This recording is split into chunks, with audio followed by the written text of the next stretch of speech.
Good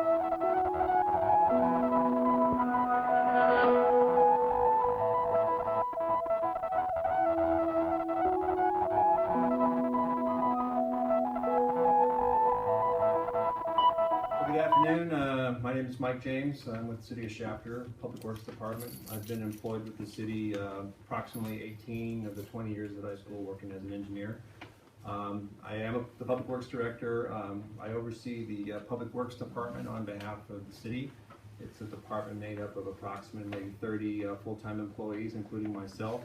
Most of the employees are laborers, equipment operators, and technicians. Guys who basically wear the orange shirts, but we're also staffed with engineers at City Hall, and together we basically make sure that public infrastructure in the city is designed, built, operated, and maintained properly. And in order to do that, it costs the city several $1 million every year. It's here to present some background on what I do and what I work on, maybe to facilitate what you guys are working on. Public Works is made up of several divisions. We have streets, as you might suspect, wastewater. We even have a fiber optic network that we maintain and a railroad system, which is pretty cool. But by far, the most important utility, the most important service we provide is water service. As you can imagine, it's because it affects public health and safety. But it's also the most expansive service we provide, and by expansive, I'm just talking about the overall water footprint within the city. I'm just providing this map to kind of give you a spatial representation of just how large our water footprint is. Right in here where this little cluster is, that's what most people associate with Shafter. That's where all of our 17,000 residents are. That's where all of our groundwater wells are at. But in reality, we extend as far south as 7th Standard Road, where the Target warehouse is at, and we extend as far east as Highway 99. In fact, we just got past Highway 99 here within the last 5 years or so. Just to kind of give you some general statistics, within the city service area, which is highlighted in blue here, we have 4,200 service connections. Now when you factor in apartments and multifamily dwellings, that's 5,000 plus units that we serve, which includes houses, apartments, and businesses. And everyone combined consumes an average of 4 million gallons per day over the course of a year. And that translates to 1.6 billion gallons of water every year. Now, the 70% of our water is consumed by residents, and each resident will consume 700 to 800 gallons per day. And that's mostly more than 50% for outdoor irrigation and watering. So as you can imagine, in the summertime is when we see our peak usage. And 4 million becomes 8 million gallons per day. So there's a factor of 2 for our peak usage. So just to kind of give you some more statistics, within this blue highlighted area, there's 80 miles of pipeline that we operate and maintain. Supply that feeds that water system comes from 6 active wells in the core city right now. We're about ready to add a 7th well near the general headquarters. So this footprint, I haven't provided the exact breakdown of what service areas we have, but we have East Shafter here, which is Middlefield. We have Southeast Shafter, which is the logistics park and the warehouses we have down there. We have North Park, and we extend as far west as Maple School.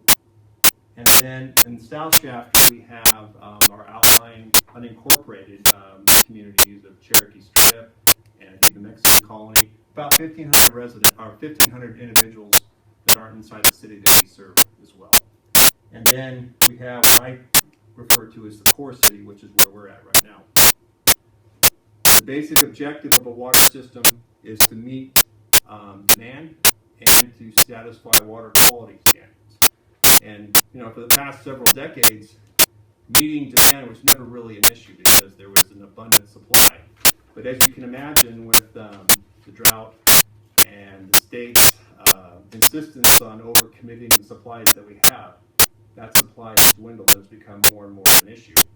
The drought alone, as I'm sure you know, has prompted the state to enforce mandatory conservation. And for those of us on the the south end of the valley are expected to conserve 36%. And I don't think there's really any water system in our area that's even come close to that. We're at 25%. And with a very limited surface supply now, everyone's pumping water out of the groundwater. And so what happens is that water table becomes lower and lower. And that affects us because with the lower water table, you have less water coming out of a well. So those wells have to work that much harder just to meet demand that's out there in the system. And here recently, in the last year or two, some of these older outlying communities that aren't in the city, their wells have gone completely dry. And that's put a burden on the city, not so much from a financial standpoint, but just on the staffing part.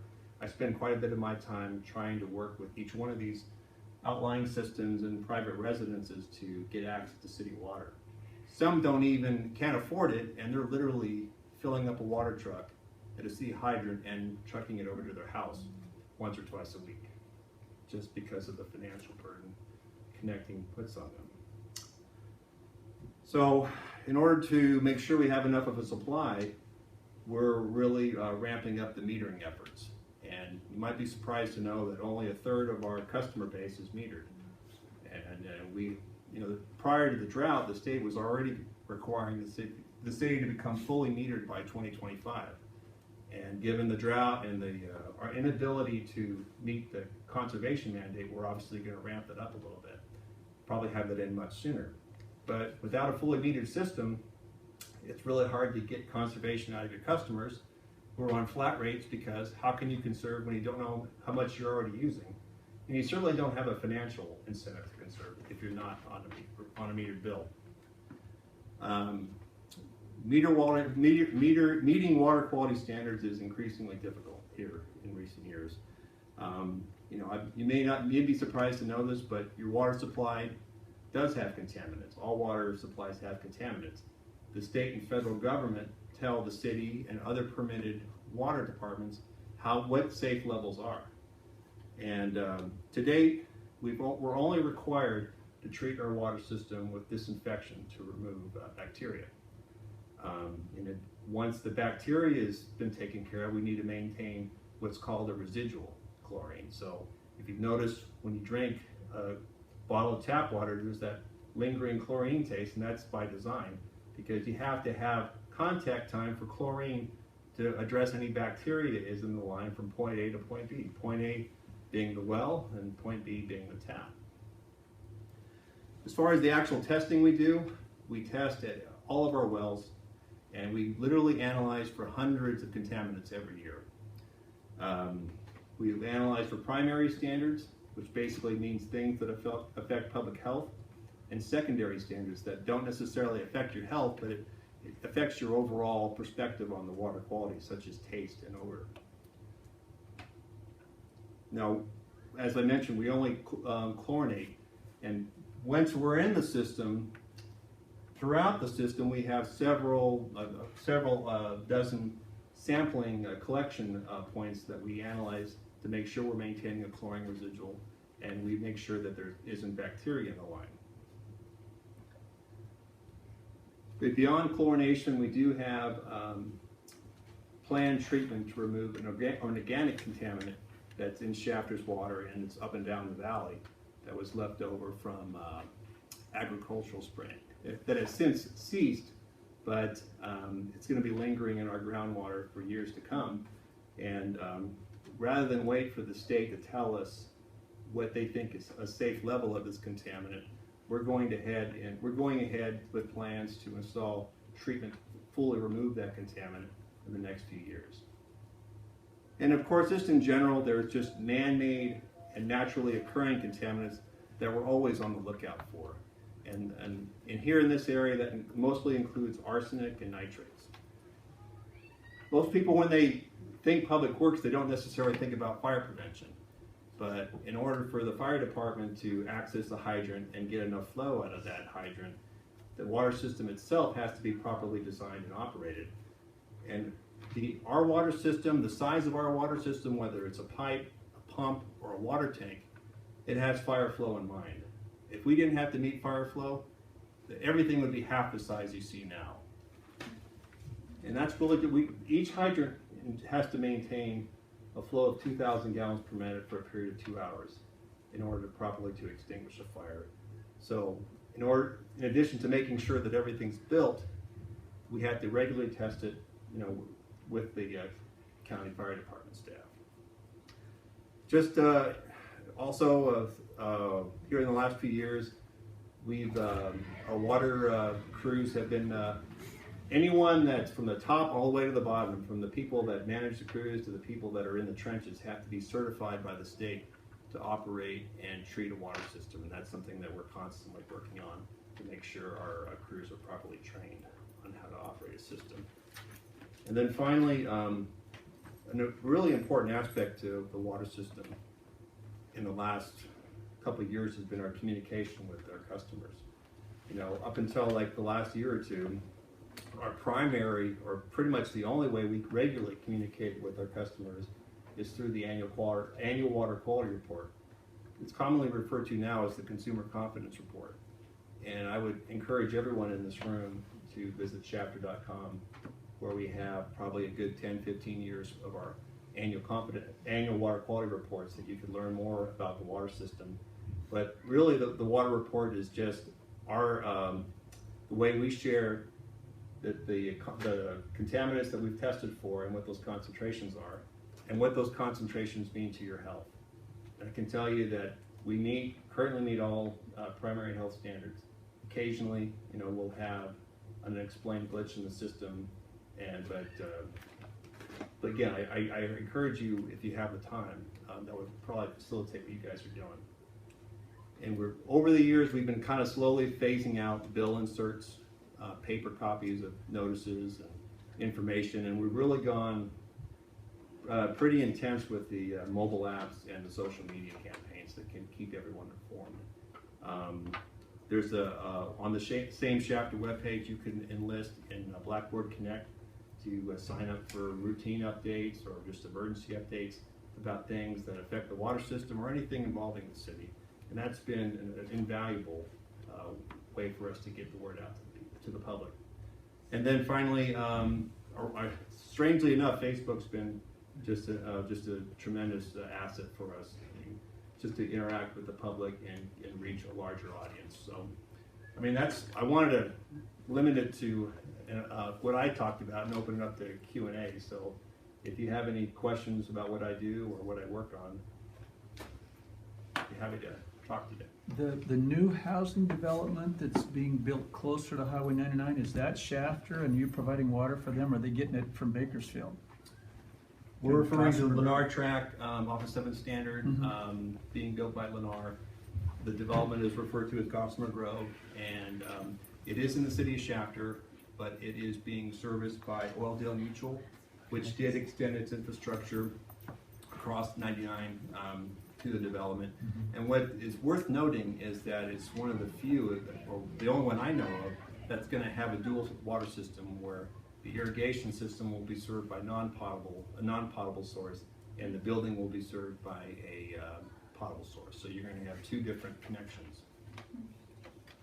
Interesting, thank you. So is there going to be warnings for, like, so the kids don't drink out of the garden hose and stuff? Yeah, we're permitted through the state, and I want to first disclose that we're not the health experts. We don't really want to tell what the public what's safe, because that's not our job. Yeah. So if the state or the county health departments think that isolating the water source from the public is the appropriate action, then we would do that. Yes. Are you referring specifically to the Gossamer Grove?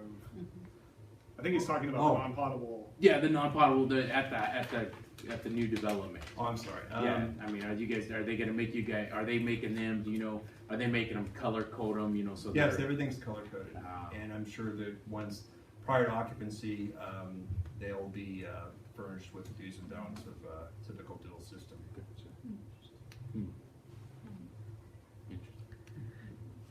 Can you give us any details about the recent crisis? I know you may be limited on what you can talk about, but any details you can share with us? Absolutely. as I'm sure we read in the newspaper or saw in the news prior to Christmas, the city of Shafter, through routine testing, did have positive detection for what's referred to as total coliform. Basically, total coliform is a form of bacteria, and it's not meant to suggest that there's a health risk, but it's meant to suggest that there might be something worth testing for, some additional testing.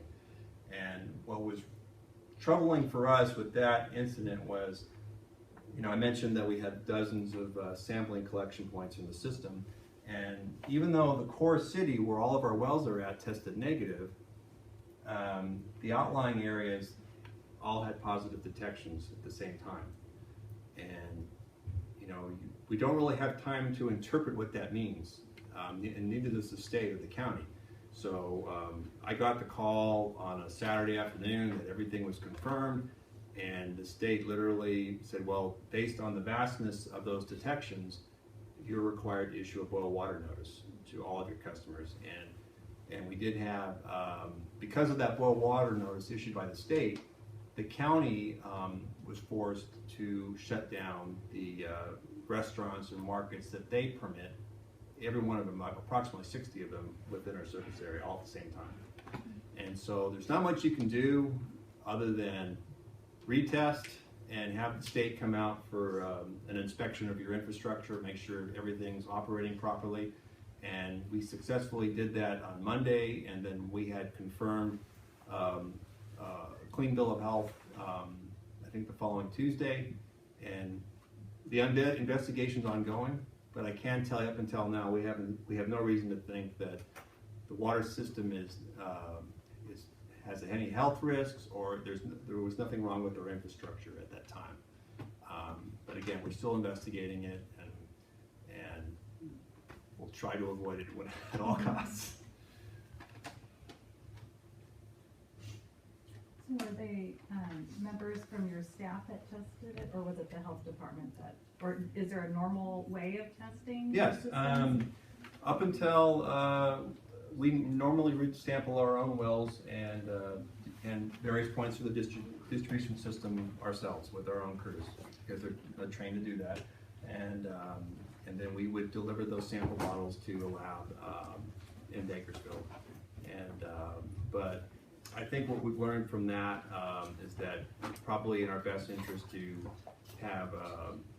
have a lab come out and physically do the sampling for us, supervised by us. But yes, up until last month, we had done the sampling ourselves and took those sample bottles over to a lab for the testing. Any last questions? All right. Well, thank you so much for coming. Let's give them a round of applause.